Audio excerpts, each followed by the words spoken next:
Hello students, आइए आज हम बात करते हैं स्पेक्ट्रोस्कोपी की। देखो स्टूडेंट्स, स्पेक्ट्रोस्कोपी का मतलब है कि इसमें हम सबसे पहले लेते हैं रेडिएशन, और रेडिएशन को हम डालते हैं किसी पदार्थ या मैटर पे। तो मैटर पे जैसे ही रेडिएशन डालते हैं तो ये मैटर क्या करता है, रेडिएशन को या तो एब्जॉर्ब करता है और या एमिट करता है। और इस जो एब्जॉर्ब रेडिएशन या एमिट रेडिएशन को हम स्पेक्ट्रोफोटोमीटर या एनालाइजर में रिकॉर्ड करते हैं और इसमें एक स्पेक्ट्रा मिलता है, और इसी स्पेक्ट्रा का एनालिसिस ही स्पेक्ट्रोस्कोपी कहलाता है। तो आज हम बात करेंगे मैग्नेटिक रेजोनेंस स्पेक्ट्रोस्कोपी की। तो मैग्नेटिक रेजोनेंस स्पेक्ट्रोस्कोपी को हम दो भागों में बांटते हैं। एक है न्यूक्लियर मैग्नेटिक रेजोनेंस स्पेक्ट्रोस्कोपी, जिसे हम बोलते हैं NMR, और दूसरी है इलेक्ट्रॉन स्पिन रेजोनेंस स्पेक्ट्रोस्कोपी यानी ESR। NMR बेस्ड है न्यूक्लियस की स्पिन पे और ESR बेस्ड है इलेक्ट्रॉन स्पिन पे। NMR स्पेक्ट्रा जो हमें मिलता है वो मिलता है रेडियो फ्रिक्वेंसी रीजन के अंदर। इलेक्ट्रोमैग्नेटिक रेडिएशन जो हैं उनके एनर्जी लेवल को डिवाइड किया गया है कुछ पार्ट्स में। इनमें एक पार्ट्स होता है रेडियो फ्रिक्वेंसी रीजन, और जैसे ही रेडियो फ्रिक्वेंसी रीजन हम किसी पदार्थ या मैटर पे डालते हैं तो एक स्पेक्ट्रा मिलता है जिसे NMR स्पेक्ट्रा कहा जाता है। और ESR जो स्पेक्ट्रा मिलता है वो मिलता है माइक्रोवेव रीजन के अंदर। तो हमें हमारे जो सिलेबस में है वो है NMR, हम NMR को पढ़ेंगे। तो NMR जो है nuclear magnetic resonance spectroscopy, nuclear यानी न्यूक्लियस से रिलेटेड है कि इसमें जो इंटरेक्शन होता है वो न्यूक्लियस रोटेशन के कारण होता है, और इसमें एक मैग्नेट यानी एक मैग्नेट का यूज़ किया जाएगा मैग्नेटिक फील्ड क्रिएट करने के लिए। और रेजोनेंस का मतलब है ये ऑर्गेनिक का रेजोनेंस नहीं है। यहाँ जो रेजोनेंस लिया जाता है वो लिया जाता है फ्रीक्वेंसी मैचिंग, या हम कह सकते हैं फ्लिपिंग, एक प्रकार का फ्लिपिंग ही रेजोनेंस है। और स्पेक्ट्रोस्कोपी, इसके स्पेक्ट्रा का एनालिसिस ही स्पेक्ट्रोस्कोपी कहलाएगा। तो NMR स्पेक्ट्रा कुछ न्यूक्लियाई ही एक्टिव होते हैं जो NMR स्पेक्ट्रा देते हैं, सारे न्यूक्लियाई NMR स्पेक्ट्रा नहीं देते।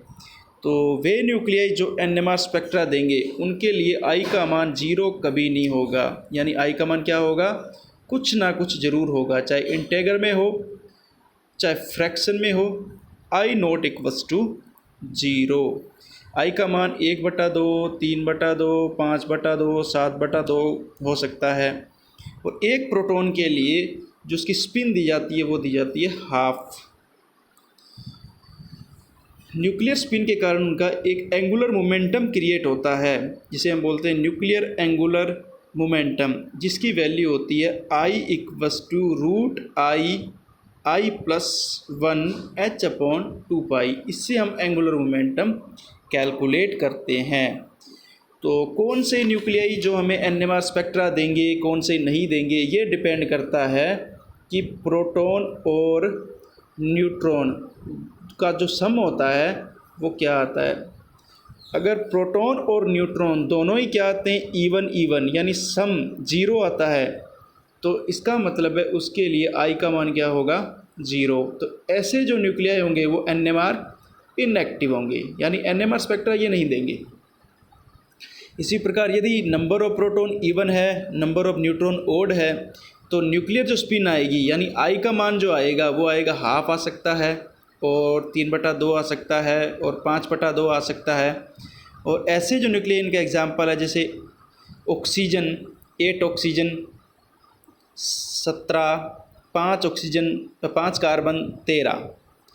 इसी प्रकार अगर नंबर ऑफ प्रोटॉन ओड है और नंबर ऑफ न्यूट्रॉन इवन है तो ऐसे न्यूक्लियाई के लिए I का मान क्या आता है, 1/2, 3/2, 5/2। तो ऐसे न्यूक्लियाई का एग्जांपल है जैसे H1 हो गया, N15 हो गया, F19 हो गया, फास्फोरस 31 हो गया और बोरॉन 11, जिसके आई का मान क्या होता है 3/2। इसी प्रकार यदि नंबर ऑफ प्रोटॉन ओड है, नंबर ऑफ न्यूट्रॉन भी ओड है, तो इसकी न्यूक्लियर स्पिन क्या आएगी, इसकी आई का मान इंटेगर में आएगा, 1 आ सकता है, 2 आ सकता है, 3। और ऐसे एग्जाम्पल है जैसे 1H2 हाइड्रोजन यानी ड्यूटीरियम, इसके लिए आई का मान क्या होता है 1, नाइट्रोजन 14, इसके लिए आई का मान क्या होता है 1, बोरॉन 10, इसके लिए आई का मान क्या होता है 3। और एक न्यूक्लियस जो स्पिन कर रहा है, इसके जो टोटल ओरिएंटेशन हम निकालते हैं, उसको निकालने का फॉर्मूला है 2I+1। ठीक है। और जब ये न्यूक्लियस यानी ये जो न्यूक्लियस का ओरिएंटेशन, हम टोटल ओरिएंटेशन कितने हैं 2I+1 से निकालते हैं, जब इसके ऊपर मैग्नेटिक फील्ड नहीं लगाया जाता तब इसका ओरिएंटेशन रैंडमली होता है। इसके सारे स्टेट डीजनरेट लेवल में होते हैं, डीजनरेट एनर्जी लेवल। सभी स्टेट्स की जो एनर्जी होती है वो एक ही होती है, लेकिन जैसे ही मैग्नेटिक फील्ड लगा दिया जाता है तो इसमें अलग अलग एनर्जी के कुछ स्टेट्स बनते हैं, कुछ लोअर एनर्जी के स्टेट्स होते हैं, कुछ हायर एनर्जी के स्टेट्स होते हैं, और इनकी डीजनरेसी है वो रिमूव हो जाती है। और हम यहाँ जो अध्ययन करेंगे वो करेंगे H1 यानी प्रोटॉन के बारे में हम अध्ययन करेंगे। प्रोटॉन के जितने भी कंपाउंड होंगे उन सभी का स्पेक्ट्रा हम NMR स्पेक्ट्रा में लेंगे। और इसके लिए यानी प्रोटॉन के लिए आई का मान कितना होता है हाफ। ये आपको स्पेशल याद रखना पड़ेगा कि प्रोटॉन के लिए आई का मान कितना होता है, हाफ होता है। और एक प्रोटॉन कितने स्पिन स्टेट्स में रह सकता है, तो हमें पता है ओरिएंटेशन यानी स्पिन स्टेट्स मीन्स ओरिएंटेशन। तो ओरिएंटेशन निकालने का फॉर्मूला है 2I+1।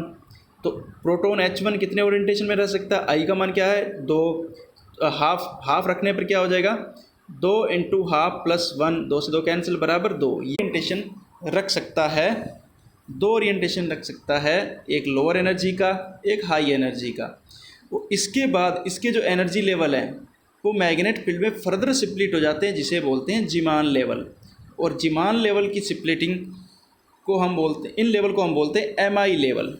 और इनके MI की जो वैल्यू है, MI मतलब न्यूक्लियर स्पिन क्वांटम नंबर, वो अगर 2 है तो +½ और -½ और इनमें जब ट्रांजिशन होता है तो हमें मिलता है स्पेक्ट्रा।